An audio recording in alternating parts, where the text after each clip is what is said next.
तो नमस्कार भैया, मैं राम सिंह यादव। आज हम इस समय मौजूद हैं बमौरी कला में और हमारे साथ मौजूद है वृंदावन से पधारे महाराज जी मौजूद हैं, जिन्होंने बमौरी कला में 25 तारीख से अभी आज 1 तारीख को पित मोक्ष भागवत कथा करवाई थी।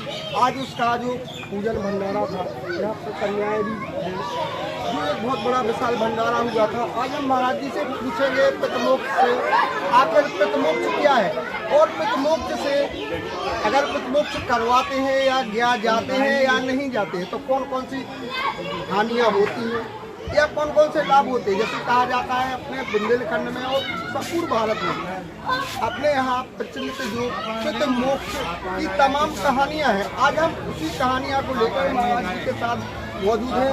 वो बताएंगे पितमोक्ष क्या है, गया क्यों जाना पड़ता है और पितरों को पिंडदान क्यों किया जाता है। अभी जो आप देख रहे हैं जो समय चल रहा है, पितमोक्ष का समय चल रहा है, कल तक का वो समय है पितमोक्ष का।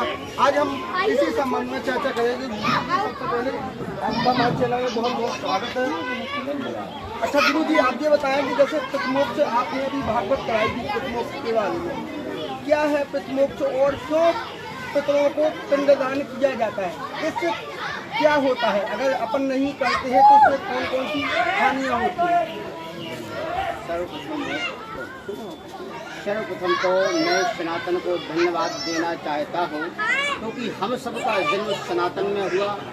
सनातन का अर्थ है पुरातन, जो पहले से चला आ रहा है। पुरातन जो हमारे पुरखा हैं, जिनको हम अभी भाई ने पूछा है, जैसे कि पितृमोक्ष का अर्थ क्या है, क्यों पितृमोक्ष कराना चाहिए, क्यों पितृ अमावस्या मनानी चाहिए और क्यों गयादी जाना चाहिए। तो सर्वप्रथम अपने अपने पितरों का स्मरण करते हुए हम ध्यान में देते हैं। और अगर हम पितरों के लिए हम गयादी नहीं गए, तो गयादी में जाकर के हमने श्राद्ध में तर्पण नहीं किया, तो सर्वप्रथम तो हमारे पितर प्रसन्न नहीं होते। तो जब हमारे पितर प्रसन्न ना हो तो तमाम प्रकार की समस्याएं होती हैं, जैसे शरीर में हानि, जैसे कारोबार का नहीं चलना, जैसे मानसिक स्थिति ठीक नहीं रहना, जैसे बाल गोपाल संतान हमारी सुखी नहीं रहती। ये गयादी में जाकर के पितृमोक्ष में अगर हम सब लोग पितृमोक्ष अमावस्या नहीं मनाते हैं, अपने पितरों की तिथि पर गयादी नहीं जाते हैं, तो ये हानियाँ होती हैं। अब ये विशेष आपने हमसे प्रश्न किया है कि जो पितृमोक्ष अमावस्या है और पितरों का ये जो कार्य है वो कैसे होता है। तो ध्यान दीजिए, जो लोग गयादी जा पा रहे हैं वो धन्यवाद हैं, और जो लोग गयादी नहीं जा पा रहे हैं, जैसे कि यहाँ हमने 7 दिन गया धाम की स्थापना की है और लिखा हुआ है वेद में, भागवत में आत्मा कहती है कि गया श्राद्ध शते नापी मुक्ति में भविष्यति। कोई आत्मा गयाजी में जाने के बाद भी उसकी मुक्ति नहीं होती है, तो आखिर मुक्ति कैसे होती है। वो आत्मा ने स्वयं बताया भागवत जी में, भागवती वार्ता प्रेत पीड़ा विनाशिनी होपि तथा धन्या कृष्ण लोक फल प्रदा। सूर्य नारायण भगवान ने गोकर्ण जी महाराज को बताया है कि अगर गयाजी में 100 बार श्राद्ध करने से भी आत्मा मुक्त और पवित्र नहीं होती तो आखिर क्या करना चाहिए।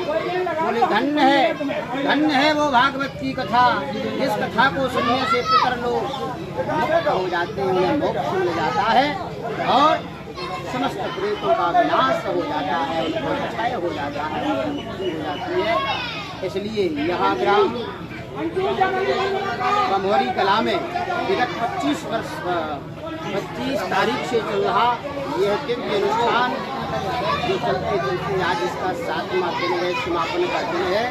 यहाँ 7 दिवसीय गया धाम की स्थापना हुई, जो सभी लोगों ने बड़े भाव से गया धाम में बैठ करके कथा श्रवण की, सभी के पितृ मोक्ष हुए। यही वाणी है। क्या करना है, क्या जाना है, अगर आपने गया नहीं जाते हैं तो इसी समय त्योहार के माह में जो पितरों का समय आता है उसमें आप लोगों को भागवत जरूर कराना है और महाराज जी ने कहा है कि भागवत कराइएगा। अगर आप गया जाएंगे और गया में भी आप नहीं करते या उनका पिंडदान नहीं होता तो आप लोग भागवत जरूर कराएंगे। जय हिंद जय भारत। भैया अब हमारे बीच में बमौरी कला से आयोजक नेताजी मौजूद हैं। वो बताएंगे कि जो साप्ताहिक भागवत हुई है पितृ मोक्ष को लेकर जो भागवत हुई है उसमें कैसा लगा है। तो आप सबसे पहले आप बताएंगे कि जो आपके यहाँ 7 दिन भागवत हुई है उसमें आपको कैसा लगा। सबसे पहले तो मैं बुंदेलखंड न्यूज चैनल को बधाई देता हूं कि वो इस क्षेत्र में बहुत अच्छी खबरें लगाते हैं और ये बुंदेलखंड धर्म के क्षेत्र में पूरे भारत में अग्रणीय है।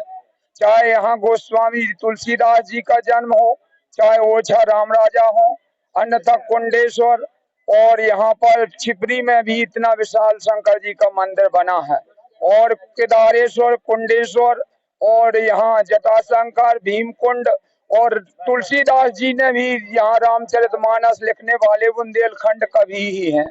तो बुंदेलखंड से धर्म जनरेट होता है। फिर भी मैं आपको बता दूं कि राम वनवास के टाइम में सबसे ज्यादा 14 वर्ष में 12 वर्ष बुंदेलखंड में व्यतीत किए हैं। तो सबसे पहले मैं बुंदेलखंड चैनल के उज्जवल भविष्य की कामना करता हूं। साथ ही मैंने यहाँ पर जो कार्यक्रम आयोजित किया, हमें वृंदावन धाम से यह प्रेरणा मिली कि जो पितरों के जो पक्ष में ये धार्मिक श्रीमद् भागवत कथा का आयोजन कराते हैं, तो गया जी में तो मात्र पितरों को यहाँ पर अपन विसर्जित कराते हैं, लेकिन उन्हें अगली योनि वैकुंठ धाम की प्राप्त नहीं होती है जब तक कि श्रीमद् भागवत कथा न सुनाई जाए उनको। तो यहाँ पर वही गया जी का आसन लगा के जो व्यक्ति गया जी नहीं जा सकते, पूरे ग्रामीण जनों ने अपने संकल्प श्रीफल यहाँ रखे और सामूहिक रूप से पितरों को कथा श्रवण कराई और उनको तर्पण किया और उसी उपलक्ष्य में आज विशाल भंडारे का, ये नगर भंडारे का आयोजन किया गया है। मैं आपको और बुंदेलखंड के जो हमारे क्षेत्रीय न्यूज के जो अभिकर्ता हैं उनको भी मैं बधाई देना चाहता हूं कि ऐसी खबरें जरूर निकालें और इसका प्रसार करें ताकि आज विश्व में सनातन का डंका बजे और हमारी सनातन परंपराएं, 6 शास्त्र, 4 वेद, 18 पुराण, जितनी जो महान ग्रंथ है ये सभी सिद्ध मंत्र है। इनमें आस्था और विश्वास के साथ बोलिए राधा कृष्ण भगवान की जय।